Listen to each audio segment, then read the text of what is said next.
Assalamualaikum warahmatullahi wabarakatuh. My name is Ajeng Ratna Ningdiah Utami, and good morning, my beloved lecturer, Professor Dr. Bashadi Said. And this is my presentation for my final semester, the first semester test. And I have already read the 7 habits of highly effective people book from the author Stephen R. Covey. And I chose habit number 2, which is begin with the end in mind. So the definition of begin with the end in mind means that people should have their clear destination of their life. They also need to be responsible for what they do, their behavior, their attitudes, and also having a correct principles in their life.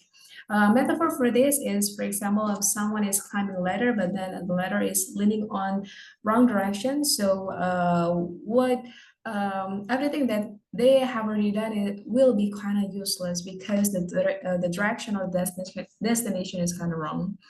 So having begin with the end in mind is really crucial in our life. When you begin with the end in mind, you will get a different, better perspective for your life.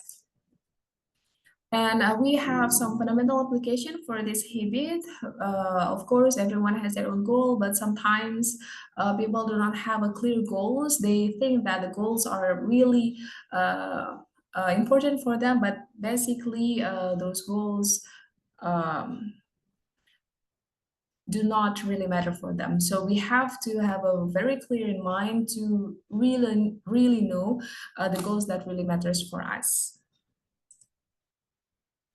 Several principles that we have to know about this habit is all things are created twice. Twice here means that the first creation will be from our mental creation and second one will be physical. For example, it's the construction of a home.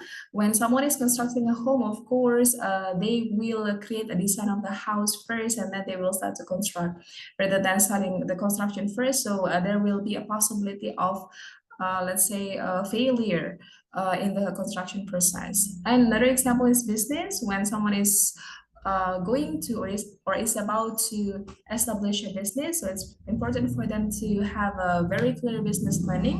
And after that, they will start to organize the elements of the business. For example, the product or service they want to give to the customers, and then they need to know the target market, whether the market can accept their product or service or not.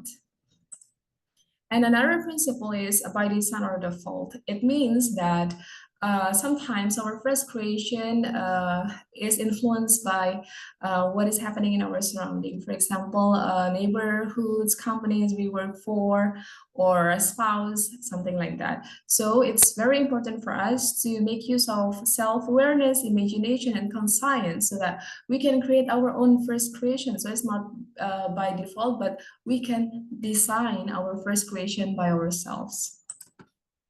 Another principle is about leadership and management. These two things are really crucial for applying this habit. First of all, will be leadership. So leadership will be in the first place and management will be in the second place. Leadership means you do something that is right, while management is you do the things rightly or right. And but sometimes leadership is really hard, so people will feel that all of their leaders they actually do management things. So it is called management paradigm. For example, most parents are focusing on controlling their children, but they forgot to be the leaders in their family, to give objectives of the lives for the children, or maybe to care about the feelings of the children. So they just focus on the management things. Another principle is rescripting and becoming your own first creator. The word rescripting here means because in our life, sometimes we have already lived with many scripts that have handed to us.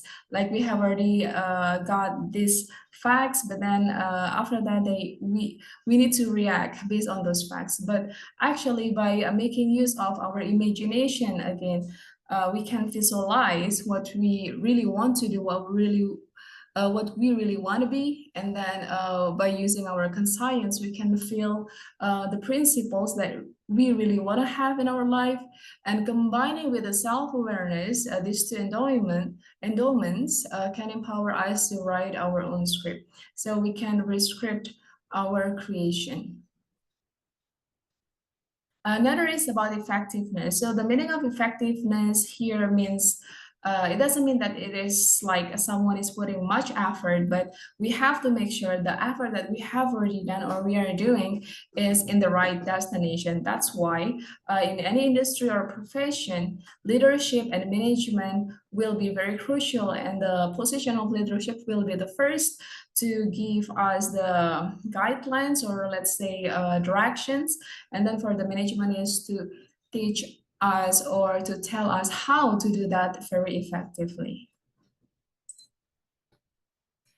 Right, so the author Coffee really suggests us to start to write personal mission statement. Personal mission statement here means our constitution, or the basis of what we can use for making decision in life, or for reacting to a specific problem, or to find a solution, so that we can be very effective in doing things, so that we can be an effective person, based on the title of the book too.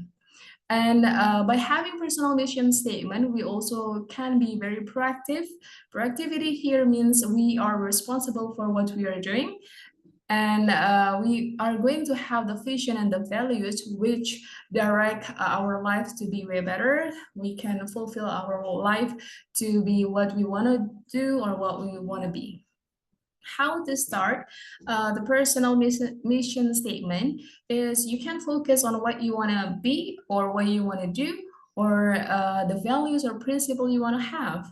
For example, a woman seeking to balance between family and work values. So this woman can focus on seeking the balance between career and family. And then this woman will seek financial independence over the time.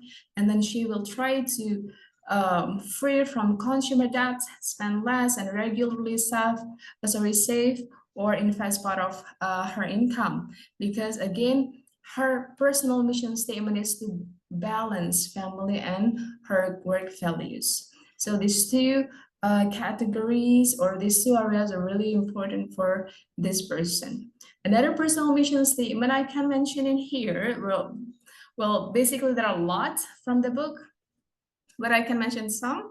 For example, the first one is succeed at home first, and then never compromise with honesty, meaning honesty is the best policy, for example.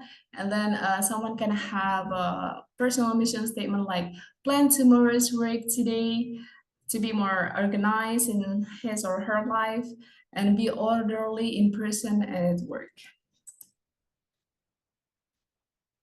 So knowing what is at our center is really important, because it will affect our lives. And there are several factors that impact. There are four: security, guidance, wisdom, and power. Security here means it represents our sense of worth, your identity, emotion, self-esteem, and basic personal strength. Well, guidance will give you direction or your map for what you are going to do. Well, you also have wisdom at your center. Wisdom here is how you understand various part or principle, how you apply it, and how you relate each principles. And the power means you have a capacity to act, the strength and potency to accomplish something. Right, so there are several alternative centers that most people usually have. For example, someone who is really focusing on family, so we can say that he is family-centeredness, so the focus of his life will be focusing on achieving family happiness, for example. Other than that, we have money-centeredness, work, pleasure, spouse, possession, self-centeredness, friend, or enemy-centeredness. There are a lot, but mostly people have this kind of centeredness. It can be only one or more than once. You need to identify your center, because by doing so, you will really understand yourself, and your life will be more harmony. Yes, and you can make any decision way better. You can understand every situation way better without feeling emotional, for example, because you know that the decision you will make will be very good or will be the best decision for your life. Yeah, for example, if you are money centered, so the security will be your personal worth, and the guidance will be based on the profit.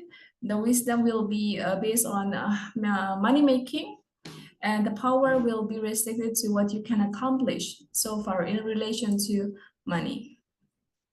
You also need to make sure you have a principal center, because what we know about principal center is principles do not change, and deep and fundamental and necessary to have correct maps and effective living. So when someone is having a principal center, they can use this principal center for the rest of their life.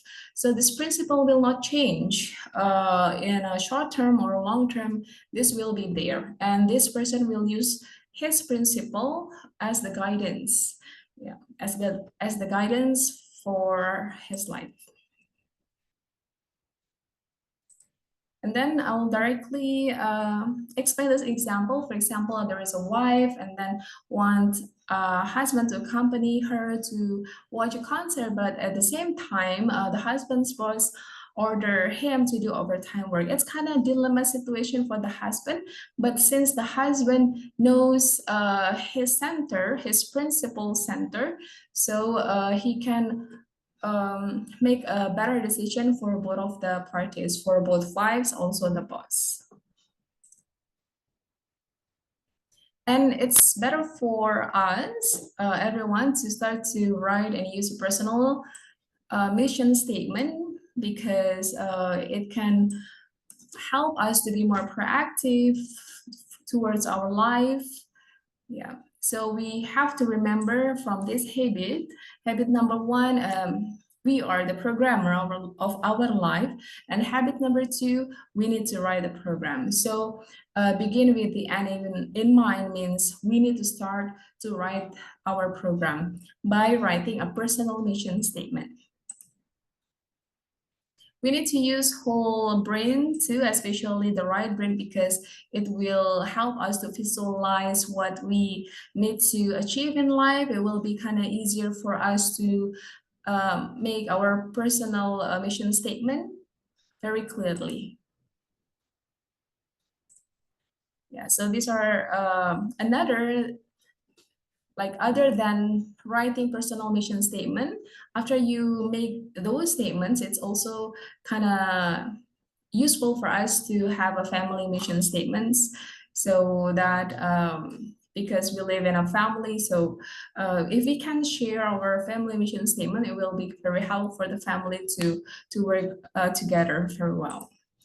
And organizational mission statements is also crucial in our life. But then when you make organizational mission statements, you need to make sure everybody needs to make their mission statement together to be successful in doing it.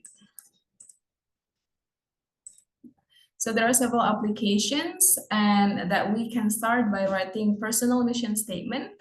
And the quote from this author is, the main thing is to keep the main thing, meaning that we need to know our clear destination. We need to have a principle in our life. And then we need to program our lives first before other people or other circumstances define us. So it's really important for us to have principle that can guide us to the correct destinations, so that we are not climbing later with the wrong direction. So this is the meaning from habit number two, begin with the end in mind. And thank you very much, Professor Dr. Masyari Said. This is my presentation. Wassalamualaikum warahmatullahi wabarakatuh.